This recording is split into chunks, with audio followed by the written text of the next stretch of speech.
Welcome to Fermentation Friday. I'm Serena, and this week I'm talking about what is a SCOBie hotel and why you should have one.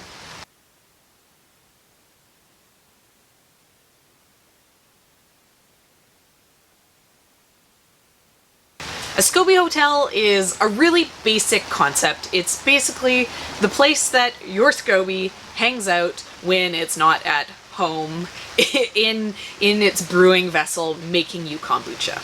It's a really good idea to keep a SCOBie hotel because if anything happens to your main brewing vessel, your main kombucha, your main ferment, you want to be able to have a backup kombucha culture there for you to grab and to get started again without having to go through all that hassle of sourcing a new culture.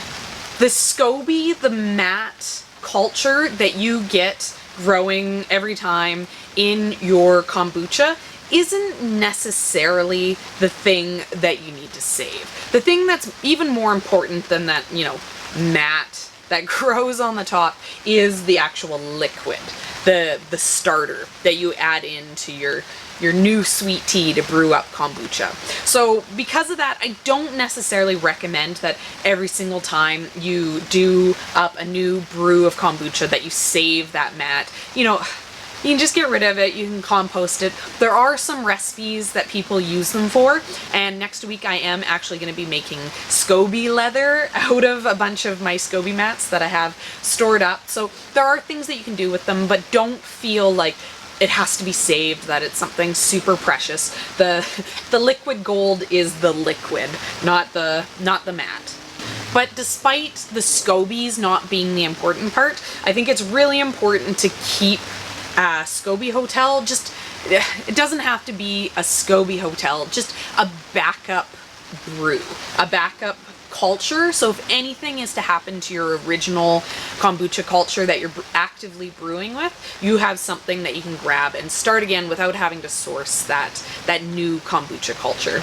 My main brew is in a 1 gallon or 4 liter container, but this SCOBie hotel is 1.5 liters.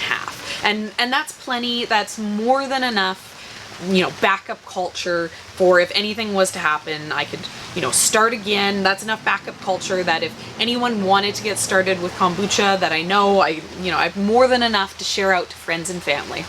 There are some things that can happen to your, main brewing culture that you're gonna want to have a backup culture for. If you get any sort of mold into either this or your main brew, you just want to get rid of it. You don't want to try to salvage it at all. And then having those, secondary storage places makes it so that you can chuck it, start again. Or let's say you wanted to do some experimenting. You have the backup culture. Some people try to make kombucha in the first ferment. We're not talking about flavoring it, but actually brewing and fermenting the kombucha with flavored teas. Different types of things, not just the pure black tea and sugar. There definitely are some experiments that are fun to do, and when you have a second culture, a SCOBie hotel, you can use that for those experiments, and then you don't have to worry about trying to, salvage back whatever the experiment is. You can try it, get rid of it, and start new.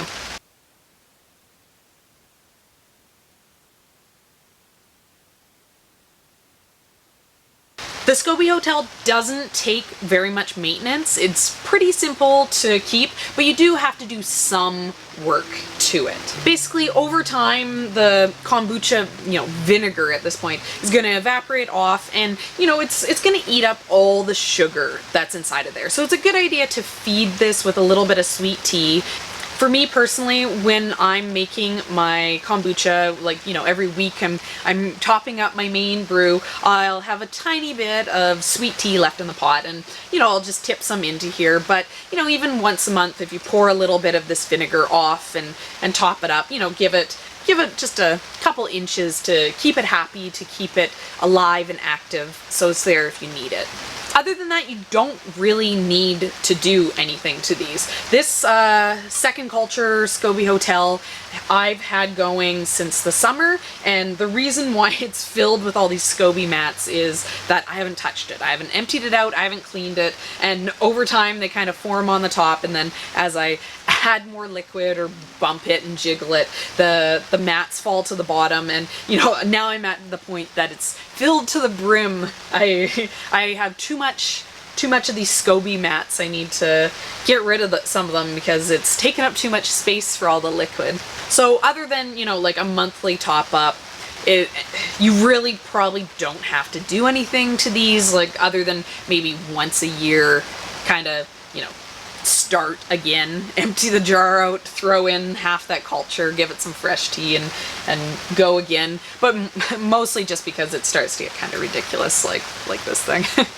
So if you don't have a Scobie Hotel, but you have been brewing kombucha, I do highly recommend that you get one going. Like I said, you don't have to keep your Scobies, get rid of them, but having this second culture that's basically your safeguard in case anything happens to your main culture is just a good idea to have around if you have the space. I've been slacking on it a little bit over the winter because we haven't been doing quite as much ferments, but every week I do a ferment video of some sort. I try to ferment something up or, you know, talk about some aspect of fermenting that I've learned. And so Fermentation Fridays, if you're interested in fermenting, make sure to subscribe and check back on Fridays to see more of those videos. And if you're interested in learning more about kombucha, I have an entire playlist all about my journey of learning about kombucha and all the things that I've found along the way. So make sure to check that out, and happy fermenting.